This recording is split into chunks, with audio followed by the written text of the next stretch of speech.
No, we are not going to be talking about the impeachment trial. That will go on as it goes on. And as I was reminded today when I saw a man leave for work at 5:30 in the morning, that's the reality of our world today. Not what happens there, but the fact that somebody gets up at 5:30 in the morning to go in and put a hard day's labor helping build something. And that's exactly what he does.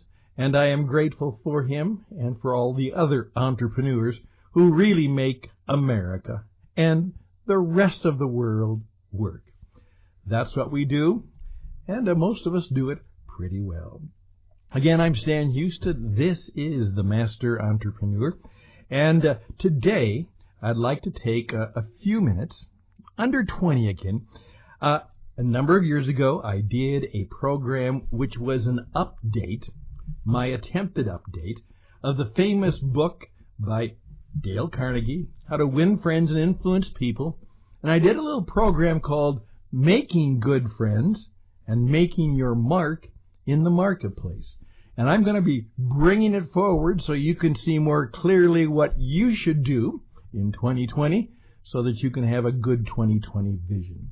But as I was putting that together, I came across the middle episode that I have in this little class, and it was on how to be a person of influence, a POI, and then how to be a person of wisdom, a POW. And so I thought today, Thursday night, flowing into the weekend, rather than talking about the depressing stuff of the world, we'll talk about some things that could help you build a better life and build a better business as you build things together, as we build things together as true Christian entrepreneurs in 2020. So we'll just take that audio video track and listen to it for a bit of time on our program today. All the best blessings. I think you'll enjoy what you hear.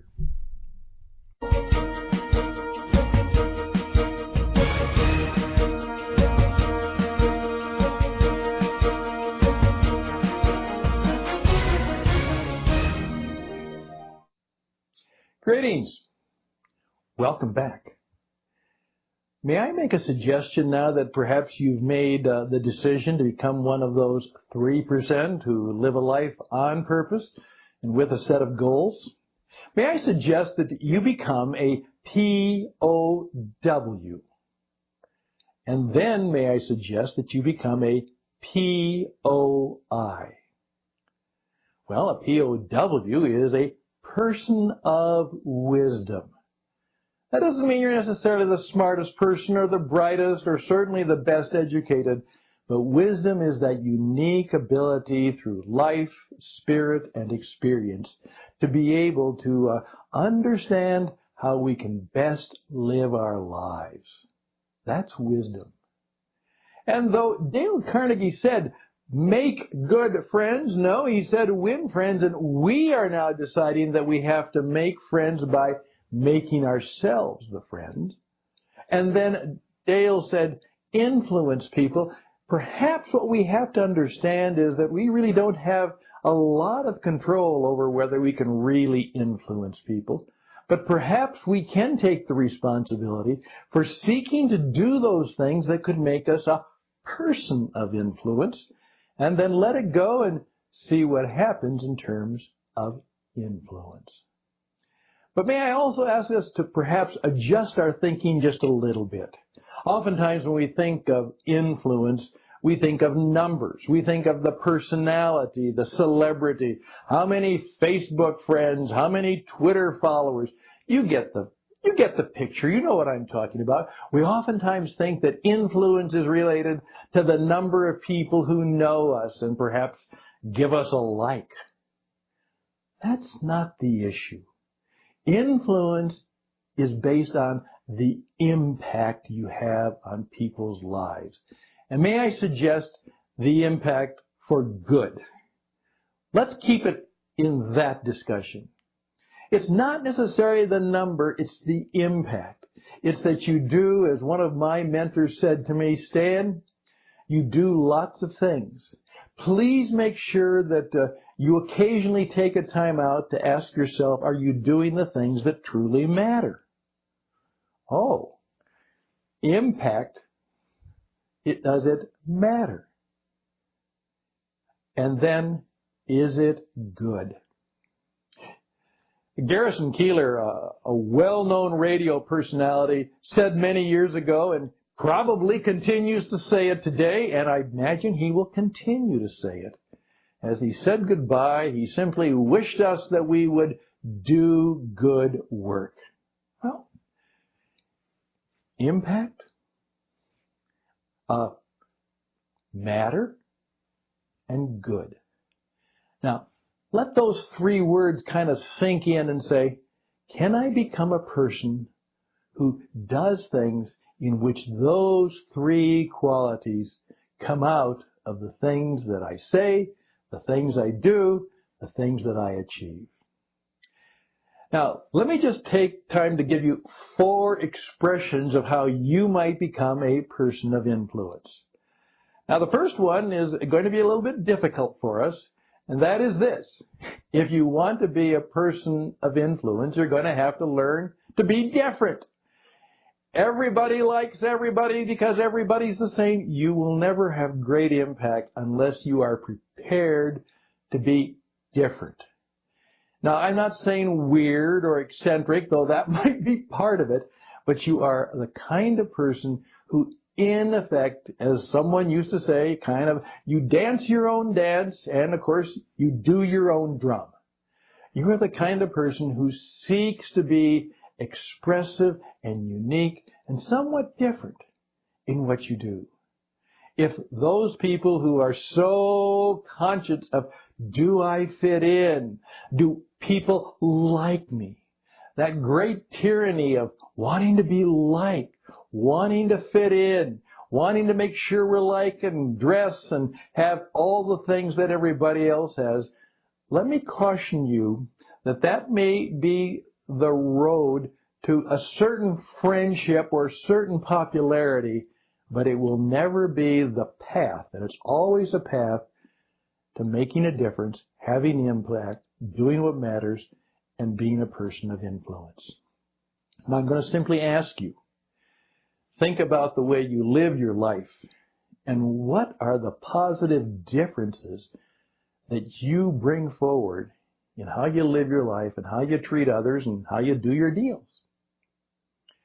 May I also express the desire for you to like this word, useful. A number of years ago, my daughter wrote a book called How to Be Useful.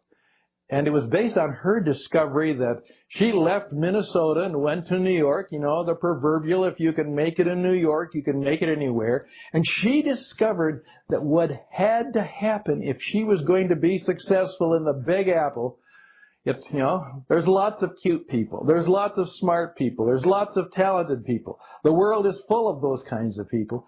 But success oftentimes hinged on being able to accept the quality of being useful to other people. Now think about that. What might that mean? That you are useful. How are you useful to other people? To your friends, to your boss, to your colleagues, to your company, to your community? How are you useful? Again, I would encourage you to write that word down, put it on a card, put it, the proverbial, on your table, on your desk, on your dresser, on the bathroom mirror. How can you be useful? And you start your day by expressing the fact, what am I going to do today that is useful, and who will it be useful for? All right? Third thing I'm going to ask you to think about is this. You must learn to express yourself. If you want to be a person of influence, you have to have the ability, both in terms of relationships, oftentimes in how you speak, how you write, the way you treat others, even your body language. You need to learn the expressive arts. It's a good time to learn a little bit about how to be a public speaker. That's one of the first things that Dale Carnegie said will give you the confidence and allow you to do those things is to have the confidence. And he meant by confideo, with faith, that you can actually speak and express yourself in a way that attracts people, impacts people, brings them in. Now, I'm going to also ask you to think about this. Many of you have heard about the mission statement that many corporations and organizations have. Like the mission statement, who we are and what we do, and you know the deal. You've probably been on strategic planning retreats and some of those things where you've actually had to help work on a mission statement. Well, I'm going to encourage you to be a person who takes the time to actually come up with your own mission statement. And what that does for you, it helps you define yourself. Who are you? What do you believe? What is it that you do? What do you offer to the world? And what happens when you do what you do and offer what you do and people accept your offer and are in relationship or working or connected to you? What's your mission? Who are you? What do you believe? What do you do? And what do people feel, experience, do, know? How are they changed or how are they affected because they've been in touch, in contact, in relationship with you? One of my mentors once said this to me, Stan, the world steps aside for the man or woman of goodness and confidence who knows who they are, where they're going, and what they hope and plan to do. The world steps aside for those kinds of people. They're somewhat amazed. It's kind of mysterious. And that authenticity, as I said, with mystery is great power. So can I encourage you right now to play this again and think about those expressions of impact, matter, and good. And then, in effect, how are you different? How are you useful? How will you become more expressive? And how will you live out some kind of personal mission so that you can walk tall and sometimes walk tough into a world in where you can become increasingly a person of influence. Now, in our next little postscript to this, I'm going to give you some clues as to how you can begin to do that. And that was just a little over 10 minutes of part one. And now, the postscript. What are some of the specific things you can do to become a person of influence? Make good friends and make your mark.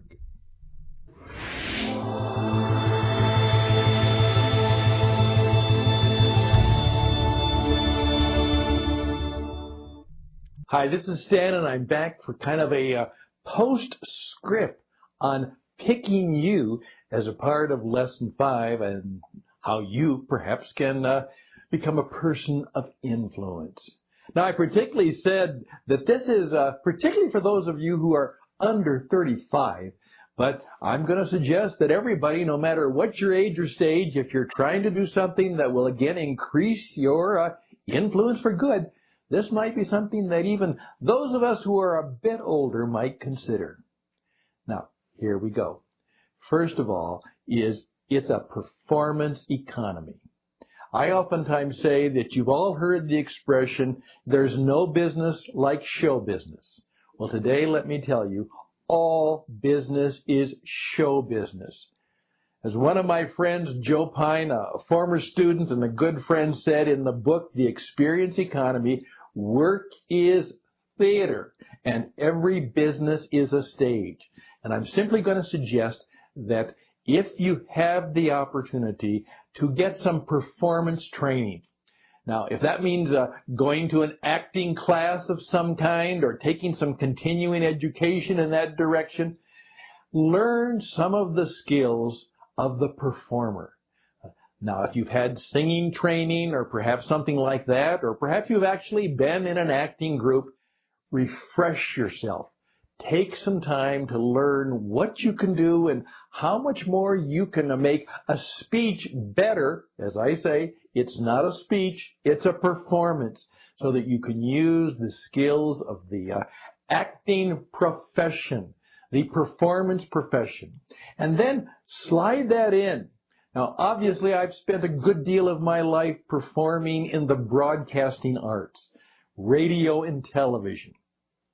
Today, particularly if you're a younger person, put that into your portfolio of skills.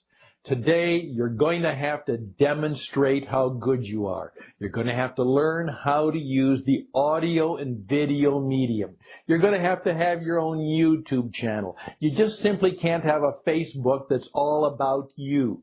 You're going to have to know that today we communicate by using the audio and visual arts.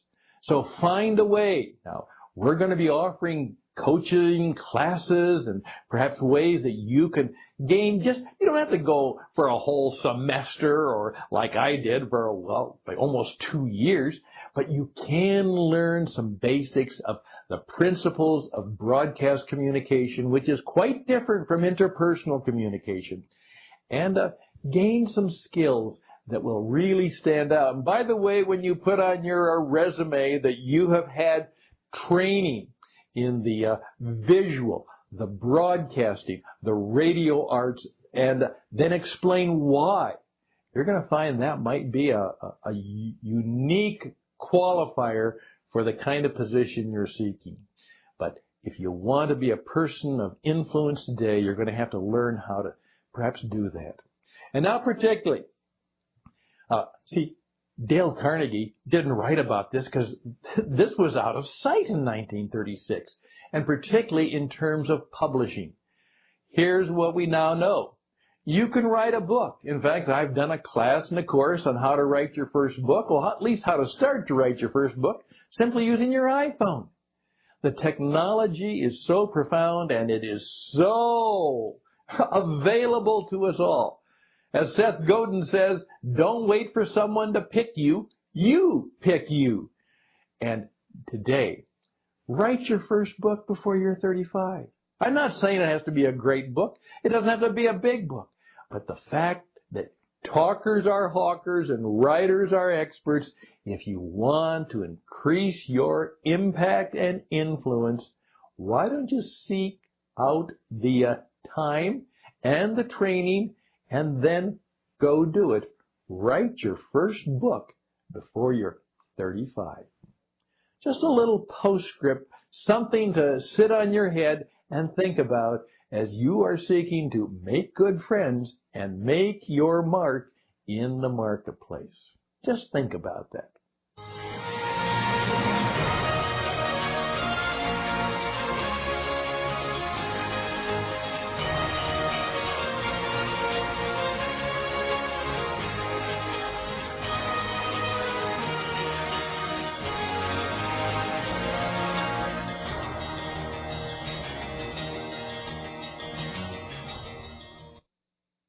Yes, indeed. Just think about that. I'm Stan Houston. This is the Master Entrepreneur. This is the Christian Entrepreneur Network, TCENglobal.org. If this has been helpful, I'd be grateful if you'd TCENglobal.org/contribute now and begin to sponsor the work we do. And one of those things will be for 2020, we're going to take that classic book, How to Win Friends and Influence People, and put a new and modern and, I believe, a spirit-filled twist to it so that you can do some real skills, some real strategies so you can make a real difference in your life and your business in 2020. Please reach out to me. RadioEdge77@gmail.com, RadioEdge77@gmail.com. We'll be back. Both What It Takes, our video production programs, and the Master Entrepreneur, our iPod radio broadcasts around the world to help you seek a unique and powerful form of greatness so that indeed you can be full of God's creative power. All the best. Bye for now.